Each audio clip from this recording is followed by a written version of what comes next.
जय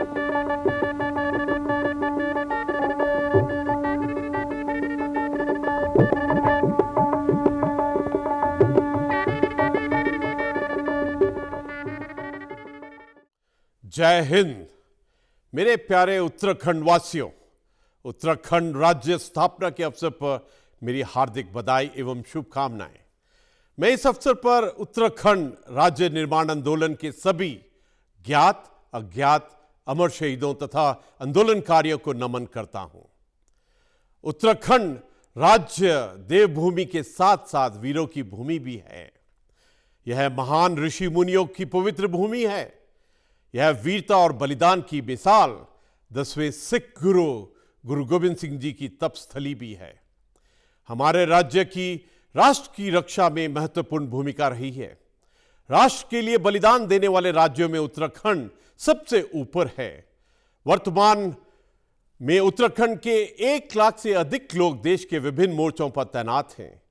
पहाड़ के तो खून में ही वीरता और शौर्य है। सेना हो या पैरामिलिट्री, हमारे बहादुर नौजवान देश की रक्षा के लिए हर जगह उपस्थित हैं। उत्तराखंड के सीने पर परमवीर चक्र से लेकर मेंशन इन डिस्पैच स्तर के 1200 से अधिक मेडल चमचमा रहे हैं। मैं राष्ट्र की एकता एवं अखंडता के लिए अपना जीवन बलिदान करने वाले वीर सैनिकों एवं पुलिस कर्मियों को भी प्रणाम करता हूं। प्रिय प्रदेशवासियों, इस वर्ष उत्तराखंड राज्य ने अपनी स्थापना के 21 वर्ष पूरे कर लिए हैं। आज उत्तराखंड पूर्णतः युवा हो चुका है। निश्चित रूप से इन 21 वर्षों में उत्तराखंड राज्य ने बहुत प्रगति की है, लेकिन अभी भी हमारे सामने बहुत सी चुनौतियां खड़ी हैं। इन चुनौतियों का सामना हम सबको मिलकर करना है।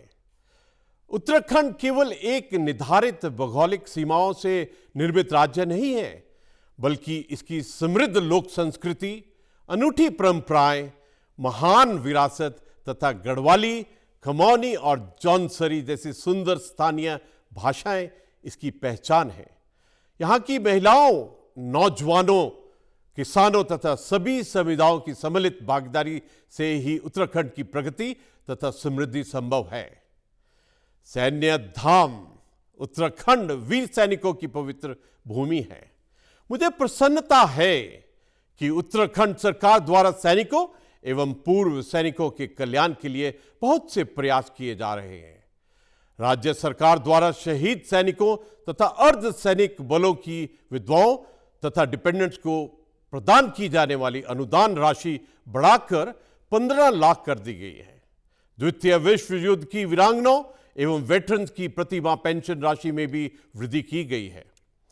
राज्य सरकार द्वारा शहीद सैनिकों के डिपेंडेंट हेतु रोजगार की व्यवस्था की गई है।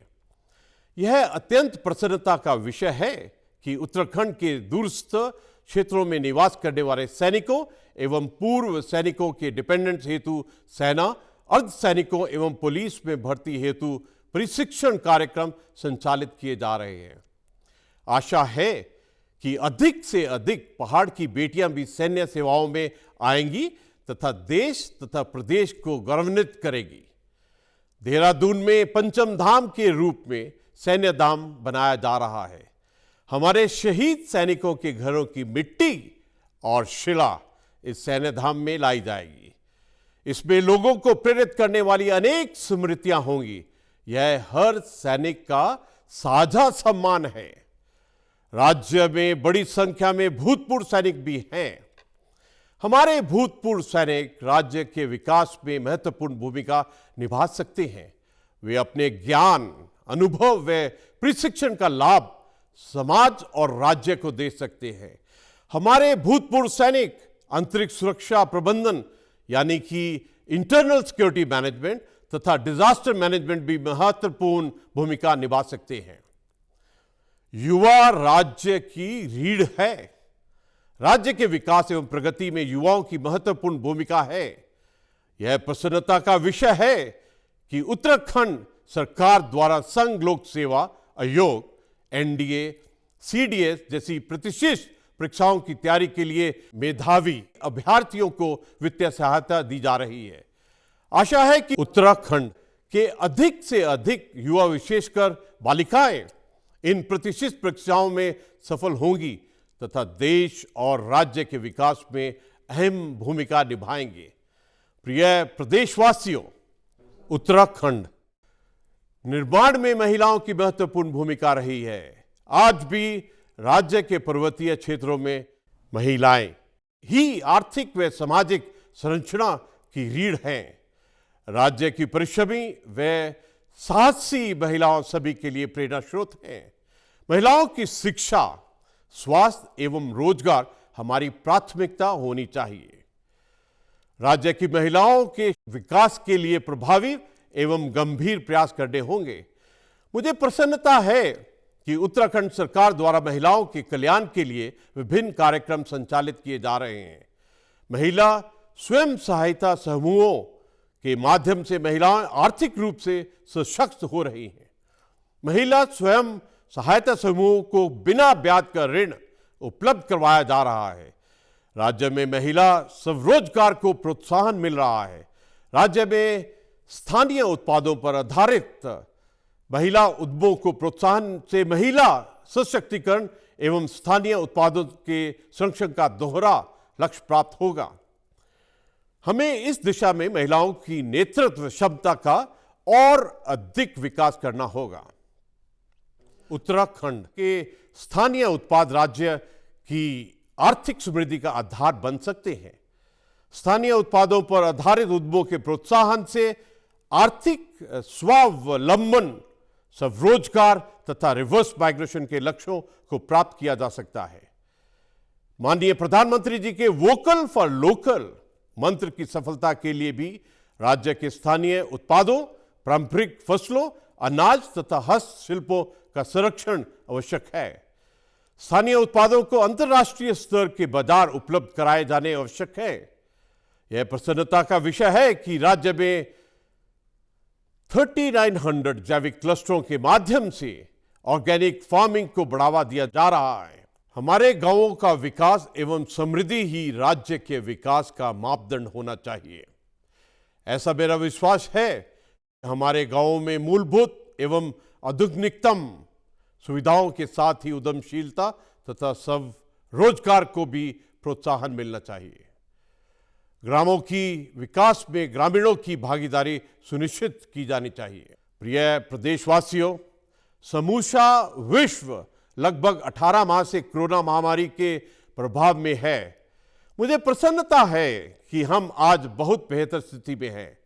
भारत ने 100 करोड़ टीकाकरण का अप्रत्याशित लक्ष्य प्राप्त कर लिया है। उत्तराखंड में भी कोविड वैक्सीन की पहली डोज का 100% लक्ष्य हासिल कर लिया है। कोरोना काल में केंद्र और राज्य सरकारों ने मिलकर सफलतापूर्वक चुनौतियों का सामना किया है। मैं इस अवसर पर राज्य के हेल्थ वर्कर्स को भी नमन करता हूं, जिनके प्रयासों से हमें यह सफलता मिली। हमारे समर्पित हेल्थ वर्कर्स ने बुजुर्गों, दिव्यांगों एवं धात्री महिलाओं का उनके घर पर जाकर टीकाकरण किया। मुझे विश्वास है कि हम शीघ्र ही 100% दूसरी डोज का लक्ष्य प्राप्त कर लेंगे।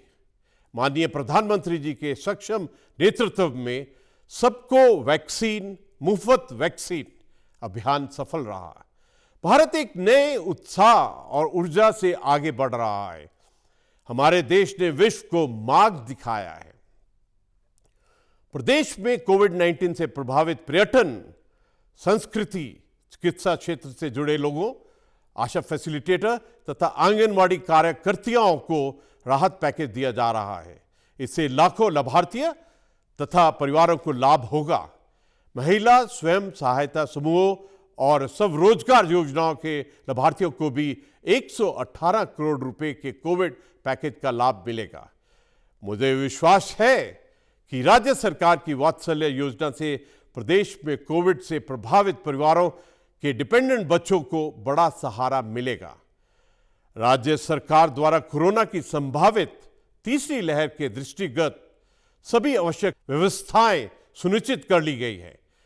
राज्य की सभी जिला अस्पतालों, पीएचसी, सीएचसी में पर्याप्त संख्या में ऑक्सीजन, आईसीयू, वेंटिलेटर तथा बच्चों के लिए अलग वार्ड की व्यवस्था कर ली गई है। मुझे प्रसन्नता है कि राज्य की स्वास्थ्य सुविधाओं का निरंतर विकास हो रहा है। अटल आयुष्मान योजना के अंतर्गत राज्य के सभी परिवारों को 5 लाख रुपए प्रति वर्ष निःशुल्क चिकित्सा सुविधा प्रदान की जा रही है। राज्य में अभी तक 44 लाख लोगों के गोल्डन कार्ड बना चुके हैं। आयुष्मान योजना के अंतर्गत अब तक 3.5 लाख से अधिक बार मरीज निःशुल्क उपचार करा चुके हैं। राज्य में मरीजों को 207 प्रकार की पैथोलॉजिक जांचों की निःशुल्क सुविधा प्रदान की जा रही है। प्रिय प्रदेशवासियों, हमें अब आगे बढ़ना है। सभी को मिलजुल कर स्थिति सामान्य करने में अपना योगदान देना होगा। विशेषकर आर्थिक क्षेत्र के पुनरुद्धार के लिए कार्य करना होगा। हमें फिर से सब चुनौतियों को स्वीकार करते हुए दृढ़ संकल्प के साथ सामाजिक, आर्थिक, औद्योगिक एवं स्वास्थ्य क्षेत्रों में संगठित होकर आगे बढ़ना होगा।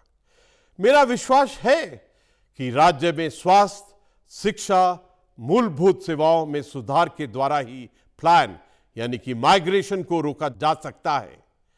राज्य में ही रोजगार तथा स्वरोजगार के अधिकाधिक अवसरों के माध्यम से रिवर्स माइग्रेशन का लक्ष्य प्राप्त किया जा सकता है। प्रिय प्रदेशवासियों, देवों की भूमि उत्तराखंड हिमालय का हृदय है। हिमालय हमें हर परिस्थितियों में अडिग तथा सिर उठाकर रहना सिखाता है। हम सब जानते हैं कि उत्तराखंड प्राकृतिक आपदाओं की दृष्टि से संवेदनशील राज्य है। उत्तराखंड वासियों ने प्रत्येक चुनौती एवं संकट का सामना सफलतापूर्वक किया है। हाल ही में हमने एक बड़ी आपदा का सामना किया था, लेकिन केंद्र एवं राज्य सरकार के समन्वित प्रयासों के आपदा के दौरान रिस्पांस टाइम में कमी लाई गई थी तथा हमें आपदा नियंत्रण में बड़ी कामयाबी मिली। यह सराहनीय है कि त्वरित गति से सर्च और रेस्क्यू ऑपरेशन संचालित किए गए। सेना, आईटीबीपी, एनडीआरएफ, एसडीआरएफ व पुलिस के जवानों ने सराहनीय कार्य किया। उत्तराखंड सरकार को केंद्र सरकार का पूरा सहयोग मिला। प्रिय प्रदेशवासियों, हाल ही में मैंने विश्वविद्यालयों के कुलपतियों से संवाद किया। मैंने उच्च शिक्षा की गुणवत्ता व शोध कार्यों को प्रोत्साहन देने के निर्देश दिए। हमारा लक्ष्य है कि गुणवत्तापूर्ण उच्च शिक्षा सबको मिले। उच्च शिक्षा के क्षेत्र में आने वाली चुनौतियों का समन्वित प्रयासों से समाधान खोजना होगा। विश्वविद्यालयों को आधुनिकीकरण, ट्रांसफॉर्मेशन, आर्टिफिशियल इंटेलिजेंस, डिजिटाइजेशन व नई टेक्नोलॉजी के लिए कार्य करना है। प्रिय प्रदेशवासियों, केंद्र सरकार उत्तराखंड के सर्वांगीण विकास के लिए प्रतिबद्ध है। केंद्र सरकार ने लगभग 1 लाख करोड़ की विभिन्न परियोजनाएं उत्तराखंड के लिए स्वीकृत की हैं। केदारनाथ धाम पुनः निर्माण, 4 धाम सड़क परियोजना, भारतमाला परियोजना, ऋषिकेश कर्णप्रयाग रेल परियोजना, जमरानी बहुउद्देशीय परियोजना आदि महत्वाकांक्षी परियोजनाओं पर केंद्र सरकार के सहयोग से कार्य हो रहा है। राज्य में एयर कनेक्टिविटी के क्षेत्र में महत्वपूर्ण कार्य हो रहे हैं। राज्य में 27 हेलीपोर्ट विकसित किए जा रहे हैं। मेरा विश्वास है कि राज्य के विकास एवं प्रगति में सरकार के साथ ही वॉलंटियर्स, सामाजिक संगठनों, गैर सरकार संगठनों, समाज सेवकों एवं व्यक्तिगत प्रयासों की भी महत्वपूर्ण भागीदारी है। हमें राज्य की विकास प्रक्रिया में सबकी भागीदारी सुनिश्चित करनी है। मेरा विश्वास है कि उत्तराखंड के प्रत्येक नागरिक का जो भी कर्तव्य एवं दायित्व है वो पूरी निष्ठा के साथ निर्वहन करें। राज्य का प्रत्येक नागरिक राज्य के प्रति अपनी उत्तरदायित्व को समझे और उनका पालन करें। राज्य की प्रगति का लाभ दूरस्थ गांवों में रहने वाले जरूरतमंद लोगों तक पहुंचे, तभी उत्तराखंड सच्चे अर्थों में प्रगतिशील राज्य कहलाएगा।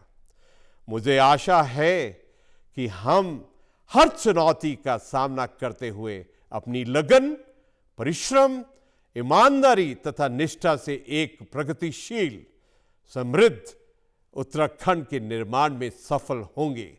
एक बार पुनः आप सभी को राज्य स्थापना दिवस की हार्दिक शुभकामनाएं। जय हिंद, जय उत्तराखंड।